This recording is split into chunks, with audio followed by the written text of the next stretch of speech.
कल एक पत्रिका में छपा था पेपर में कि बांग्लादेशी शीर्षावादी बांग्लादेशी शिक्षकों को बीएलओ से हटाया जाए। माननीय विधायक श्री गोपाल कुमार अग्रवाल जी ने एक पत्र लिखा मुख्यमंत्री को, जिसके आलोक में सचिवालय से एक चिट्ठी निकली है कि शीर्षावादी बांग्लादेशी शिक्षकों को बीएलओ से हटाया जाए। उन्होंने आरोप लगाया है कि गत 15 वर्षों से इन बीएलओ द्वारा घुसपैठियों का नाम गलत तरीके से अंकित कर बांग्लादेशियों को संख्या को बढ़ाने का काम किया है। ये महत्वपूर्ण उनका एक बिंदु है। मैं ये बता दूं आपको कि अभी इलेक्शन से पहले एसआईआर हुआ, जिसमें ठाकुर विधानसभा में एक भी मुस्लिम या शीर्षावादी में बांग्लादेशी नहीं निकला। अगर किसी जाति में निकला तो ये उनको पता है किस जाति में बांग्लादेशी निकला या बाहर के लोग निकले। एसआईआर एकदम साबित करता है कि यहाँ पर एक भी बांग्लादेशी लोग नहीं है। आप शीर्षावादी शिक्षक को बांग्लादेशी बोलते हैं कि जो आरक्षण के बल पर नौकरी करके बीएलओ बनकर बांग्लादेशियों को गलत तरीके से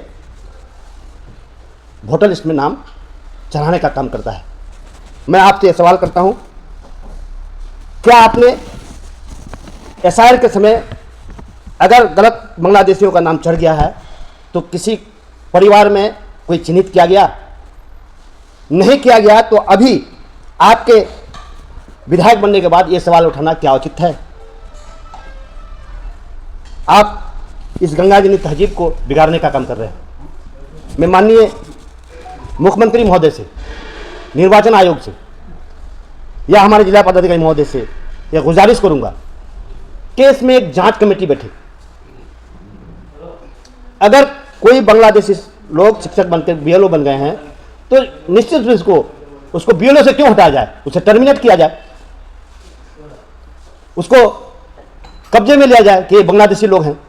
सिर्फ बीएलओ से हटाने का आपका क्या मंशा है? मैं मांग करता हूं कि इस पर एक जांच कमेटी बैठे। अगर कोई बांग्लादेशी शिक्षक हमारे यहां है तो उसको टर्मिनेट किया जाए, वरना ऐसे द्वेष फैलाने वाले आदमी पर भी जांच बैठकर उस पर कार्रवाई की जाए, चाहे वह माननीय क्यों नहीं हो।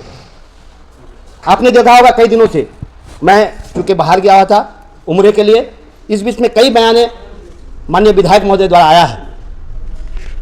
इससे पूर्व एक मामला आया था, कोठिया में किसी का मर्डर हो गया था, जिसमें आरोप शीर्षावादियों पर लगाया, लेकिन जांच में क्या निकला वो आप भली भांति जानते हैं। बेहद अफसोस की बात यह है कि उस दिन वो मैयत पर गए थे, मैयत की बात नहीं करके, उसके संवेदना की बात नहीं करके वहां पर उन्होंने एक आरोप और लगाया कि शीर्षावादियों द्वारा 3500-4000 एकड़ जमीन को हड़प लिया गया है, जो बिहार सरकार की जमीन है, जो लाल कार्ड की जमीन है। मैं इसमें भी मांग करता हूं, और आप माननीय विधायक जी उन लोगों का नाम उजागर करिए, कम से कम 100 ही आदमी हो जो 5 एकड़ जमीन हड़प करके बैठा हो, उसका नाम उजागर कीजिए या लिख के दीजिए कि ऐसे ऐसे परिवार जो बिहार सरकार की जमीन, लाल कार्ड की जमीन, शहरात की जमीन को कब्जा करके बैठा है। वरना मुझे जहां तक मालूम है, लाल कार्ड की जमीन जो भूमिहीनों परिवारों के लिए होता है, ऐसी जमीन को आपके परिवार द्वारा खरीद किया गया है, अवैध रूप से खरीद किया गया है, जो मामला अभी कोर्ट में है, आज तक नोटिस नहीं हुआ है। सवाल यह है कि क्या यह जमीन नियम के अनुरूप खरीदी गई है, और यदि नहीं तो आप इस गरीब में बांटने की मंशा रखते हैं। ठाकुर की जनता यह सवाल तेजी से उठा रहा है कि इलाके की शांति और कानून व्यवस्था आपके लिए ज्यादा महत्वपूर्ण है या पारिवारिक हित। आपके पहले कार्यकाल के दौरान बगानों में आदिवासियों द्वारा कब्जे की खबरें लगातार सामने आती रहती थी। उस समय भी मुद्दा स्थानीय स्तर पर चिंता का कारण बना था, क्योंकि इसमें सिर्फ जमीन से जुड़े विवाद बल्कि सामाजिक तनाव भी पैदा हुआ था। अब दूसरे कार्यकाल में एक बार फिर ऐसी स्थिति बन रही है। जगह जगह जमीन को लेकर विवाद की खबरें आ रही है, आदिवासी कब्जे के प्रयास की चर्चा आ रही है, और प्रशासनिक स्तर पर कार्रवाई स्पष्ट तौर पर नहीं दिख रही है। सबसे गंभीर सवाल उस मामले को लेकर जिसमें आपके ही परिवार, आपके बड़े भाई द्वारा खरीदी गई विवादित जमीन उनके आदिवासियों के द्वारा जबरन कब्जा करने का प्रयास किया गया है। इस पूरे मामले में थाना में एफआईआर भी दर्ज हुआ है। इसके बावजूद आपके स्पष्ट सार्वजनिक बयान सामने नहीं आता है, ना ही आपने इस मामले में कोई ठोस हस्तक्षेप किया है। एक तरफ आप इलाके में उद्योग धंधे लगाने की बात करते हैं, वहीं आपके बड़े भाई जमीन पर अवैध कब्जा कर रहे हैं। ऐसे में उद्योग धंधा कैसे आएंगे? कई मामले हैं। मैं एक और मामला बता दूं आपको। आप शेरशाहवादियों पर आरोप लगाते हुए बांग्लादेशी है। जब आपका हित का सवाल आता है तो आप उसके हितैषी हो जाते हैं। एक गिड है मेरे पास जो शेरशाहवादी के पूर्वजों द्वारा खरीदा गया था जमीन, और उसको आप गिफ्ट लेते हैं। जब आपको शेरशाहवादियों से कुछ लेना रहता है, कुछ फायदा उठाना पड़ता है, तो आप उनके हितैषी हो जाते हैं। जो ये गिड है, इसमें एक शेरशाहवादी बिरादरी के लोग से इसको गिफ्ट लिया गया है। ये आपकी दोहरी नीति क्यों? जिस दिन आप उससे कुछ लेना रहेगा वो हितैषी हो जाते हैं, और रोड में आते हैं तो राजनीति करते हैं। शेरशाहवादी बांग्लादेशी है। मैं फिर अनुरोध करता हूं आप सबों से कि जिस तरह से बीएलओ को हटाने की बात चल रही है, मैं ये सवाल करता हूं खास करके जिला निर्वाचन आयोग से, कि हमारे डीएम साहब से, कि शेरशाहवादी बांग्लादेशी शिक्षक है कौन? शिक्षक तो शेरशाहवादी हैं, लेकिन बांग्लादेशी शिक्षक है कौन? इस पर जांच हो, ना कि इसको हटा दिया जाए बीएलओ से। और स्पष्ट रूप से अगर ये बांग्लादेशी शिक्षक हैं तो उसको टर्मिनेट किया जाए, वरना चाहे वो कोई माननीय हो, ऐसे सवाल जो खड़े करते हैं, जो समाज में द्वेष फैलाते हैं, उस पर भी जांच बैठाकर कार्रवाई होनी चाहिए। मैं एक बात और बता दूं आपको कि हमारे हुजूर सल्लल्लाहु अलैहि वसल्लम ने फरमाया था, जब हुजूर सल्लल्लाहु अलैहि वसल्लम पर, नबी हुजूर सल्लल्लाहु अलैहि वसल्लम पर जब पत्थर फेंका करते थे कुफारे के लोग, उस समय कुछ उसके चाहने वाले फूल बरसाया करते थे। उन्होंने एक तकलीफ जाहिर की थी कि मुझे पत्थर बरसाने वालों से तकलीफ नहीं है, फूल बरसाने वालों से पर बहुत तकलीफ है। उस समय फूल बरसाने का नहीं था। ऐसा ही एक मामला है।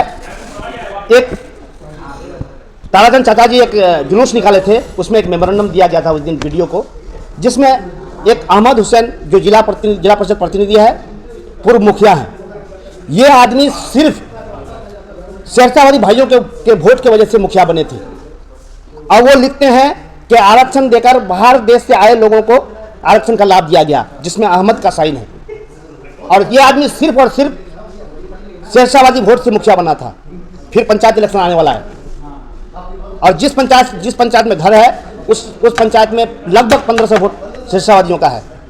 मैं ये अहमद हुसैन से सवाल करता हूं, क्या आप उस गांव में जाइएगा वोट मांगने, जहां जिसके तथाकथित आप लोग के कहने पर बांग्लादेशी लोग बसते हैं, या आप सार्वजनिक तौर पर आके कहिएगा कि मैं गलत तरीके से मुखिया बन गया था उनके वोट लेकर। वरना मैं गुजारिश करता हूं खास करके चुल्ली पंचायत के पावर हाउस के शेरशाहवादी भाइयों से कि ऐसे लोग अभी आपके हितैषी बनने की कोशिश करेंगे। अगर आपके गांव में आता है तो क्या आपका उसके साथ व्यवहार क्या रहेगा? उन्हें बैठने देंगे या कहेंगे कि हम बांग्लादेशी हैं, हमारे घर से वोट मांगने मत आइए?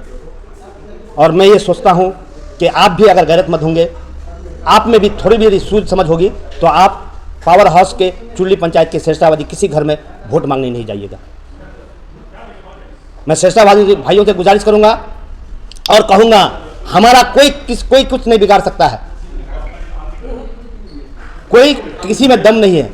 सिर्फ इतनी सी सवाल है कि जदयू के कुछ नेताओं से, माननीयों से, चाहे वो हमारे पूर्व के मंत्री नौशाद साहब हो, या गुलाम रसूल बलियावी साहब हो, या अनवर राशिद, क्या नाम उनका, खालिद अनवर साहब से, क्या ये गोपाल बाबू का जो स्टैंड है मुसलमानों के खिलाफ, शेरशाहवादियों के खिलाफ, ये जदयू का स्टैंड है या गोपाल बाबू का स्टैंड है? आपको जवाबदेही तय करना होगा, आपको जवाब देना होगा। नौशाद साहब, बैठ कर रहने से नहीं होगा, आपको बोलना पड़ेगा ये जदयू का स्टैंड है या गोपाल कुमार का अग्रवाल का स्टैंड है। या मैं ये समझूं कि नीतीश कुमार जाते ही जदयू भाजपा की गोद में बैठ गई है। अगर भाजपा की गोद में बैठ गई है तो नौशाद साहब, बलियावी साहब, आपको जवाबदेही तय करनी पड़ेगी, जवाब देना पड़ेगा कि हम लोग भाजपा में हैं, हमारा लाइन ही ये है। और गोपाल बाबू, आपको मंत्री बनना है तो हम समझते हैं इस जगह रह के ये लाइन से आप मंत्री नहीं बन पाइएगा। आपको विकास पर ध्यान देना पड़ेगा, विकास का काम करना पड़ेगा। आप देख रहे होंगे शेरशाहवादी लोग कहीं पर कुछ करते हैं तो उनकी जानकारी उनको होता है। आपके यहाँ